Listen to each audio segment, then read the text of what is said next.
In this battle, we are taking on DungeonnoobP, and this was actually a battle that happened quite a while back in the past.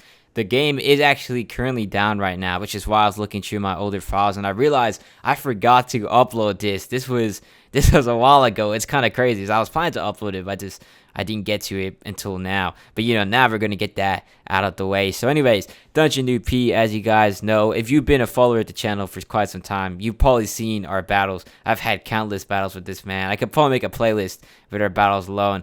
But yeah, this was a month ago, and I was facing him after quite a bit of time. You can see he's got a pretty good team right here built up. I don't even know what I call this team. It's more just like a overall good team. That's probably the best way to put it. So, anyways, right off the bat, he actually starts with the Mamoswine, which is crazy. So I look at my team and I'm like, oh my god, all of this is completely destroyed by the Ice type. And I think all five of my Pokemon are weak to the Ice type, except it looks like Medicham, which is not even gonna want to take an Earthquake. So like really.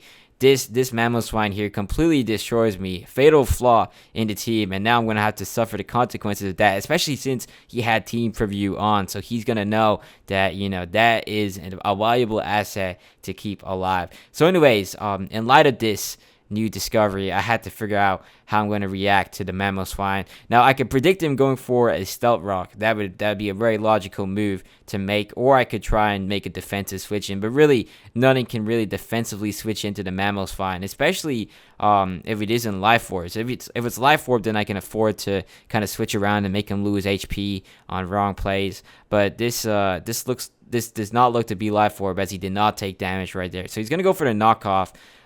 Definitely an interesting play. He's going to knock out my Rocky Helmet. He's going to take some good damage, though. That's definitely going to go quite a long way for us. And now I'm going to have to figure out what to do. I actually don't know the item. Now, of course, the best prediction would be like Choice Scarf or Choice Band, since it's not Life Orb. But, there's no definitive way of knowing right off the bat. Although, after this battle, I definitely learned what to expect from Mamoswine. So, anyways, I was gonna bring in the Medicham here in case he went for a nice type attacker. I didn't even know what the vision was here. I think maybe I was just trying to see what was choice banded, because knockoff shouldn't theoretically do too much damage to Medicham since he can't knock off an item, and then I could fire off free high jump kick. So, anyways, I'm gonna go for the Mega Evolve here on the Meowscarada, and it's gonna be real nice. I'm gonna hit him with the Fake Out too, and that's gonna get the flinch. So that's a free Mega Evolution right there, and now you're never guaranteed to get the speed, which is gonna be really nice for future encounters. So, anyways, now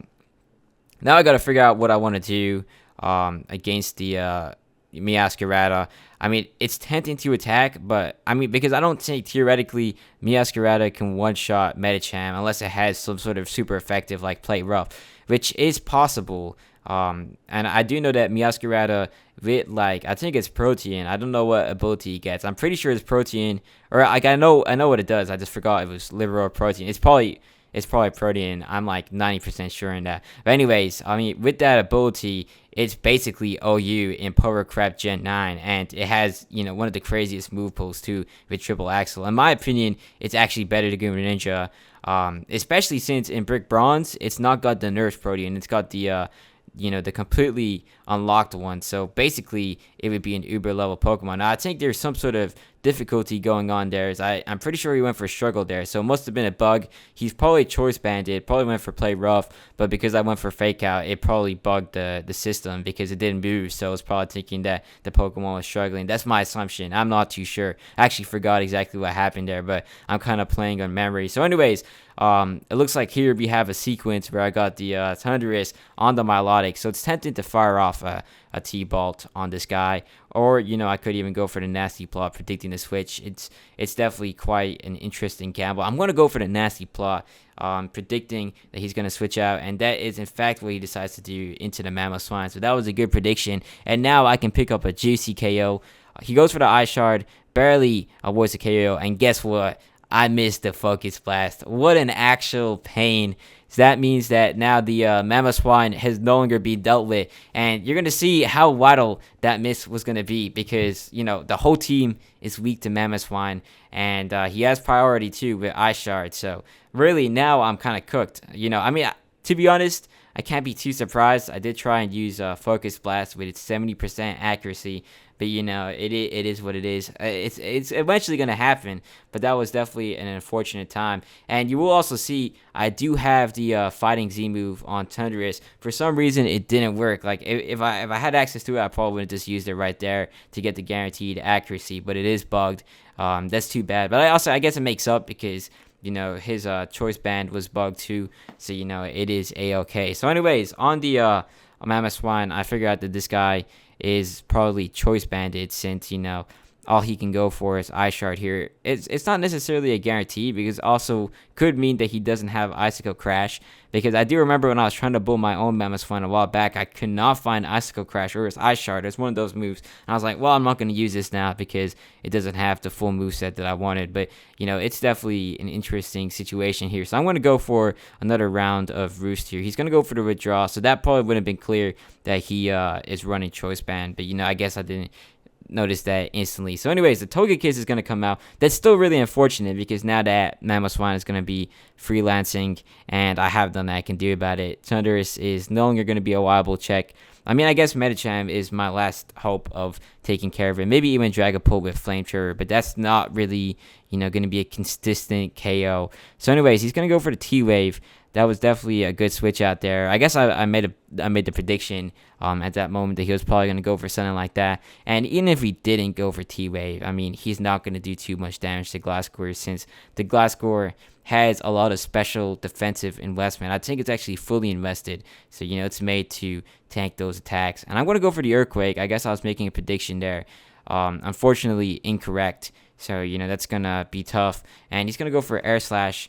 He's going to get the flinch, and this is going to be an unfortunate and painful experience here for me because I really actually cannot speed this. So, he's going to be able to freely spam that with Serene Grace, and it's going to be unfortunate. So he actually withdraws here. I guess he was having a bit of mercy on me, but at the same time, too, I mean, Milotic is basically a free switch in, especially he was anticipating like a Facade to come out or something like that. So, now I'm going to have to figure out what I'm going to do against the Milotic. So, I mean, Thundurus also a really key Pokemon. Maybe I should have been more patient, but at the same time, I mean, Nasty Plot was set up. It was basically going to have the opportunity to do a lot of damage. Now, the Meowscarada probably would have slowed it down and probably shut that down, but at least I could have picked up a KO, and I would have been 1-for-1, and that would have been a really valuable 1-for-1 since really the main problem is the Mamoswine. The rest of the team can be dealt with the rest of my, Pokemon I got available, including just like Medicham. That could probably break through most of his walls, so it is truly a tragic miss. So anyways, now on the Milotic, I'm going to go into the Mandibuzz.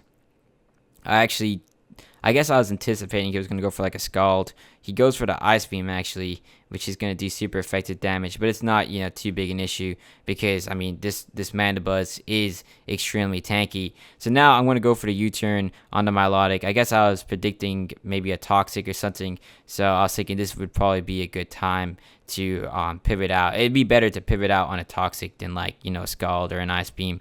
So predicting the Toxic here, I go into the Medicham.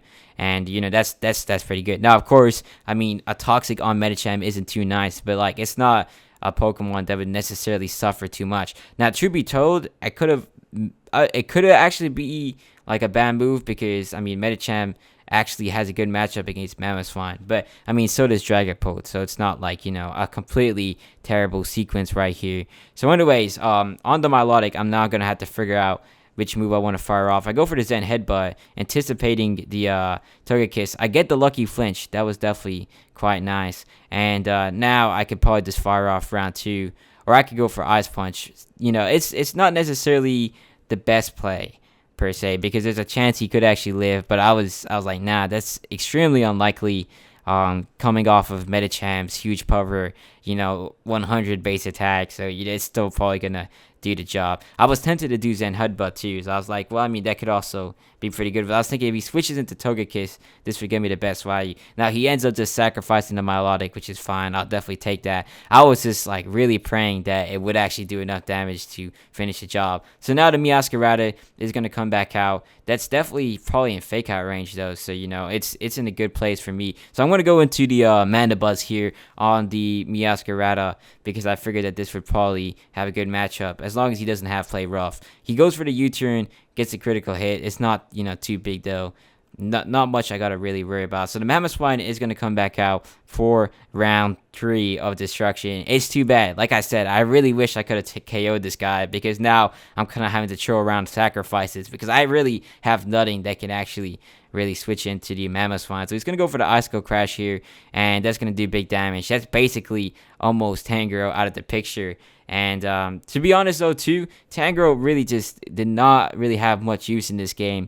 If you really think about it, most of its offensive Pokemon like Togekiss and Meowscarada and Mamoswine all have some form of super effective attack. Especially, with Protean. I mean, U-turn's gonna do crazy damage. Stab, Icicle Crash, stab, Air Slash. It's nothing that Tangrowth really wants to be part of. I mean, he even has that Galvantula with Bug Buzz. So, I mean, like, really, his whole team completely destroys Tangrowth, which is tough. So, I'm going to let the Tangrowth go down there. I was like, well, I have really no choice but to let that happen. And now I'm going to have to figure out what I'm going to have to try and switch in on the Mamoswine. So, now it's most clearly a Choice Banded Mamoswine based on the damage it did to Tangrowth, because it was Choice Scarf. I mean, yeah, it would probably still bring me to yellow HP, but it wouldn't be anywhere near as, devastating.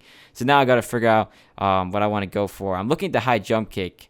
Not saying it's definitely the best move, because, I mean, the Togekiss could come back out. Although I'm not too certain Zen Headbutt will KO. It probably will, but I mean, Mamoswine isn't like a weak Pokemon by any means. It is quite a bulky guy, so I gotta really figure out that's like the optimal idea. So anyways, I'm gonna go for the Zen Headbutt, anticipating the switch into the Togekiss, which is pretty good. And I do unfortunately get the miss. That actually sucks, man. Like, bruh, I probably, if I had to guess, I probably would have brought him to yellow HP.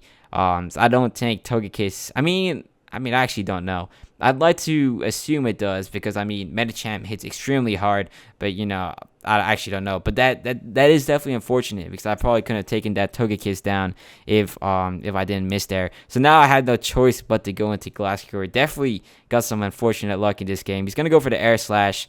That's going to do pretty decent damage. It would have been more ideal if it was weaker, but then at the same time, the Togekiss has, like, really good special attack. It's definitely a pretty good Pokemon. Surprisingly rare.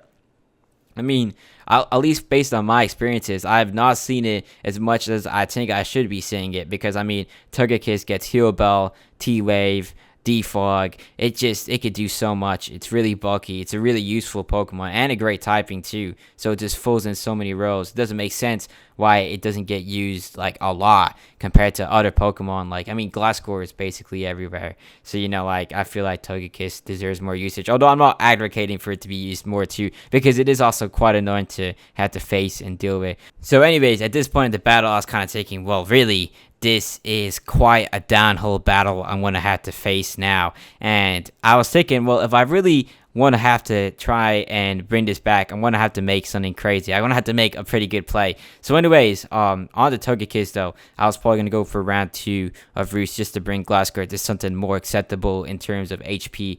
Because, I mean, this is kind of a Pokemon I wouldn't say safely heal on, but it's somewhat, it's better than nutting. And ideally, having Glasscore at good HP could go quite a long way for the rest of the battle against other matchups like the Galvantula. So, I'm going to try and get that Roost up. And luckily, we don't get completely flinched down there, so I do pull that off. So anyways, the vision here was I was thinking about switching into Mandibuzz, and I was thinking, well, hopefully he goes for the T-Wave here, because if he does go for the T-Wave, then I can switch in Thundurus with the Volt Absorb, and I can bring back HP. It's definitely a crazy play, but I was thinking there is a possibility it could work, and if that does happen, then I could regenerate some HP on Thundurus, hopefully. I'm pretty sure it should get something, and that could actually kind of switch things around if I could at least pressure out the Togekiss, or even pick up a KO. Like, just KOing the Togekiss or the Mamoswine would take me leagues in terms of progress, since they're so scary against my team. So anyways, he's going to go for the Air Slash here, and now I was thinking he's probably, or hopefully, going to go for the T-Wave. He could even go for round 2, but I was really banking on him going for the T-Wave instead. So the Thundurus is going to come out. Now, unfortunately, I do get the prediction wrong, but I am lucky because he's going to miss the air slash right here. So, you know, it's going to be all right. I do have one more chance to bring this back. But now I was also thinking, well, he's going to be seeing that I'm being extremely predictive. So he might predict me going for the safe T-Bolt, and then he'd bring in his Mamoswine for free. And once the Mamoswine comes in, something's going to have to get sacrificed. Probably the Mandibuzz, since that's going to be, you know, the most useless Pokemon. So I was thinking, well, in light of this, the best way I could bring this back is if I make a prediction on the Switch and get a Focus Blast on the Mamoswine, because that could go a long way. Now, of course, this is definitely not the best move. It's not safe, but I mean, at this point, I'm not winning this battle if I don't start making some crazy moves. So I'm gonna have to do something, and that's why I decided to go for the Focus Blast here on the Togekiss. So, you know, he's gonna take his time. Now, unfortunately, this guy, he's also pretty smart. He's gonna know to expect moves like this. He's gonna anticipate it. And even then too, there's actually a chance the Togekiss could probably actually even survive the T-Bolt, since it's not life orb boosted. So he actually stays in, which is unfortunate. He's gonna get the air slash, and he's gonna pick up the KO on the Thundurus right there. And I mean, at this point in the battle, yes, it is still possible to make a comeback. Although, like, you know, the chance of that, like, it's going to be almost impossible. Like, this is complete, you know, downhill battle at this point onwards. I mean, yeah, I can go for Ice Punch, but that's not going to one-shot the Togekiss. And, you know, then he's just going to bring in the Mamoswine and go for an Ice Shard. He has 5 other Pokemon, too. So I decided to forfeit, and that's GG. Now, I do have a rematch, which I did, you know, shortly after that, and I'll be posting that tomorrow. So stay tuned for that one.